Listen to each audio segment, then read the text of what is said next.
여러분 안녕하십니까, 빅제입니다. 셀림 1세 마지막 이야기 시작하겠습니다. 셀림 1세는 8년이라는 짧은 재위기간의 대부분을 전쟁터에서 보냈습니다.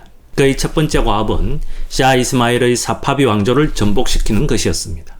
셀림 1세는 원정 도중 아나톨리아 동부에서 국내의 시아파 교도 4만 명을 학살함으로써 냉렬한이라는 별명을 가지게 되었습니다.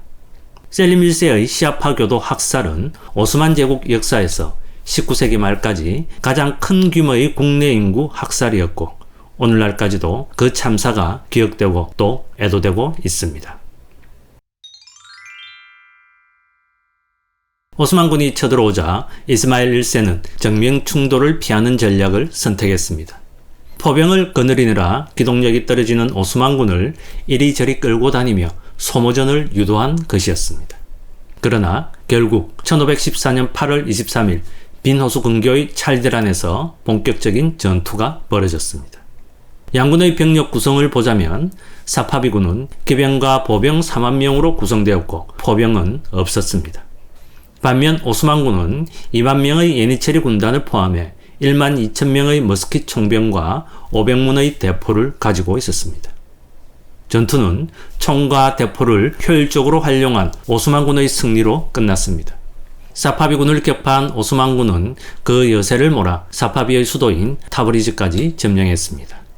그러나 혹독한 추위가 닥치고 기항하기 원하는 병사들의 의견을 받아들여 철수할 수밖에 없었습니다. 하지만 이번 군사적 원정으로 셀림 1세는 에르진잔부터 디야르바키르까지를 오스만 제국의 영토로 복속시켜 아나톨리아에서 사파비 왕조의 영향력을 제거하는 데 성공하였습니다. 반면 이스마일 1세는 찰디란에서 패배를 당하고서 엄청난 심리적 타격을 받게 되었습니다. 충격에서 벗어나지 못한 이스마일은 동쪽에서 우즈베크족이 사파비 영토를 잠식해 들어오고 있음에도 불구하고 다시 병력을 이끌고 전투에 나설 생각을 하지 못했습니다. 그는 술을 과도하게 마시고 육체적 쾌락에 빠져들면서 나라가 혼란 속에 빠져드는 것을 방치했습니다. 카리스마를 잃은 이스마일은 더 이상 무적인 신의 전령이 아니라 언제든지 실수를 할 수 있는 인간으로 전락하게 되었습니다.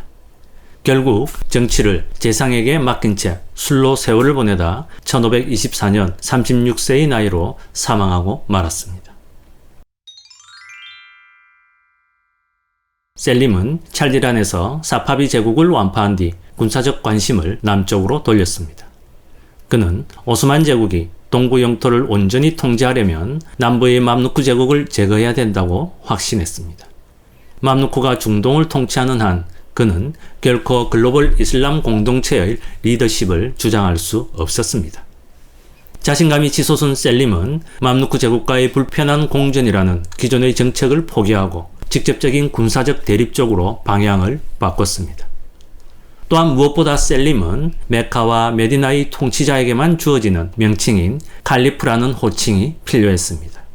그래서 셀림은 거대한 맘루크 제국을 정복하여 중동, 북아프리카, 홍해에서 맘루크가 가진 모든 영토를 차지해야겠다고 결심하고 그 결심을 군사적 행동으로 옮겼습니다. 그리하여 양측 군대는 1516년 8월 시리아 북부 중심도시 알레포 근처의 마르즈 다비크에서 격돌하였습니다. 전투의 결과는 압도적인 화력의 우세를 발휘한 오스만군의 대승이었습니다. 맘루크 술탄 알 가우리는 이 전투에서 전사했습니다. 계속 남쪽으로 진격한 오스만군은 알 가우리가 죽고 새로운 술탄이 된 투만베이가 이끄는 맘루크군을 라이다니아에서 다시 한번 격파하고 맘루크 제국을 멸망시켰습니다.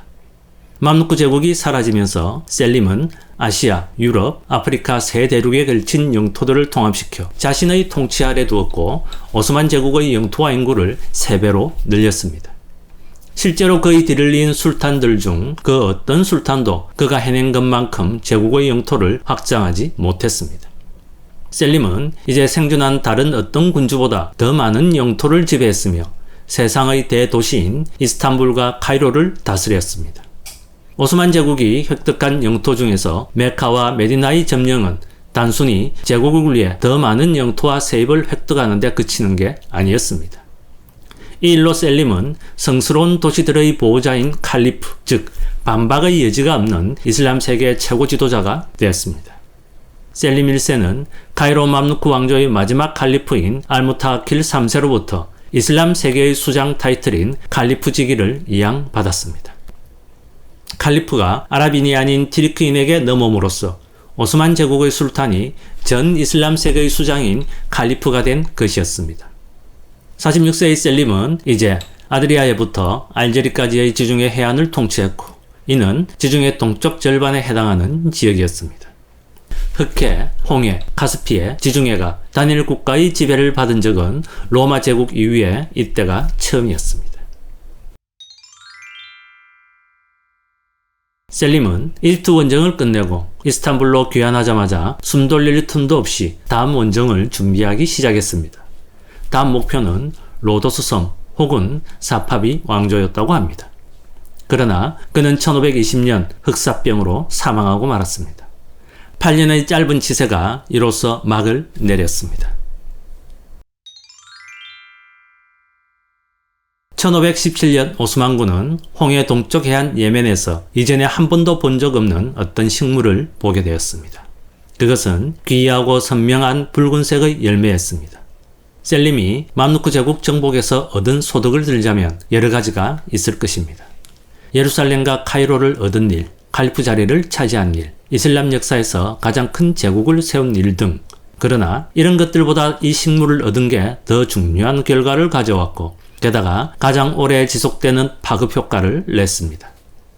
이슬람 제국에 편입된 예멘에서 셀림의 군대가 발견한 건 커피콩이었습니다. 1517년 셀림이 성취한 국제적 통합 덕분에 커피는 오늘날 전 세계에서 수십억 달러의 수익을 발생시키고 있으며 현대인들의 일상에 깊숙이 침투해 있습니다.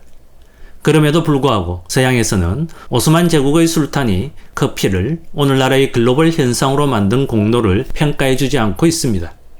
셀림이 9세계 전체에 구축한 상업적, 제도적, 정치적, 문화적 관계 덕분에 커피는 처음엔 예멘에서 중동 전역으로 퍼졌다가 이어서 동유럽, 이란, 인도, 나아가 서유럽, 아메리카, 동남아시아까지 사실상 세계 전역으로 퍼지게 되었습니다. 오스만 제국의 국경 너머에서 처음으로 커피를 마신 곳은 1580년대 말 베네치아였습니다. 커피가 제국 내부에서 인기를 얻자 오스만 제국 사람들은 커피라는 음료에 관해 여러 가지 기본 아이디어를 만들어냈습니다. 그런 아이디어들 중 다수가 오늘날까지도 남아있는데 오스만 제국이 인류에 물려줄 가장 중요하면서도 어디에서나 볼 수 있는 아이디어는 바로 카페라는 시설입니다. 오스만 제국은 어디에서나 소비할 수 있는 커피를 재배, 유통하고 그런 상품의 소비 문화를 발전시킴으로써 세상에서 가장 이른 소비자 혁명을 이끌었습니다. 그렇게 함으로써 1517년부터 오스만 제국의 커피 문화가 온 세상 그리고 문자 그대로 우리 개인 모두에게 전파됐고 오늘날까지도 그 위력을 떨치고 있습니다. 커피는 진정한 첫 글로벌 농산품이었습니다. 셀림이 예멘을 정복하기 몇 년 전에 바스코 다가마와 크리스토퍼 콜럼버스의 항해로 구세계와 신세계는 서로 연결되고 통합됐습니다. 그 덕분에 커피나무는 전 세계에서 번성하게 되었습니다. 지구상의 많은 지역에서 생산자와 소비자가 서로 연결되면서 커피는 아메리카에서 말라카까지 공동시장을 형성했습니다. 커피는 향신료와 직물 이상으로 근대 초기의 글로벌 경제에 동력을 공급했고 오스만 제국은 커피 무역 덕분에 인도양 경제에서 이전 경쟁자인 포르투갈을 능가하게 되었습니다. 셀림이 맘루크 제국을 정복한 후부터 1730년대까지 오스만 제국은 세계 커피 무역을 지배했고 모카와 다른 여러 작은 예멘 항구에서 공급과 유통을 관리하고 매해 1만 2천 톤 내지 1만 5천 톤의 커피 원두를 생산했습니다. 초기 근대의 세계에서 가장 큰 커피 수입 시장인 암스테르담에서 16세기와 17세기 내내 총 커피 수입량의 약 90%는 모카에서 온 것이었습니다. 커피 무역은 막대한 양의 현금을 오스만 제국 내에 유통시켰고 그런 매출은 나라에 어마어마한 세수를 올려주었습니다. 18세기에 들어서자 아메리카와 동남아시아의 커피 경작자들은 예멘에서 시장을 빼앗기 시작했습니다. 1720년대 말이 되자 자바가 예멘을 대체했고 이후 10년 동안 암스테르담 커피 시장의 90%를 점유했습니다. 1750년이 되자 암스테르담 시장에서 아메리카산 커피가 자바산 커피와 경쟁했고 1840년이 되자 예멘산 커피는 세계 커피 생산에서 겨우 3%를 차지할 정도로 위상이 추락했습니다. 아메리카의 노예노동이나 네덜란드 동인도 회사의 식민지 노동 체제에 비하면 예멘은 상대적으로 생산 구조가 불리했고 18세기와 19세기에도 예멘의 커피 대부분은 여전히 몇 세기 전과 같이 소규모 농가에서 재배됐습니다. 1770년대가 되자 카이로는 가까운 예멘에서 수입하는 것보다 저 먼 히스파니올라에서 커피를 수입하는 게 더 저렴해졌습니다. 오스만 제국이 예멘 덕분에 세계의 커피 무역을 지배했던 2세기가 저무는 그 순간에도 커피는 역사상 국제적으로 거래된 가장 귀한 농산품 중 하나였습니다. 이상으로 8년의 짧은 제위기간 동안 영토를 2배로 넓히고 칼리프 지위를 획득함으로써 오스만 제국인들로부터 존경받았던 셀림 1세의 이야기를 마치겠습니다.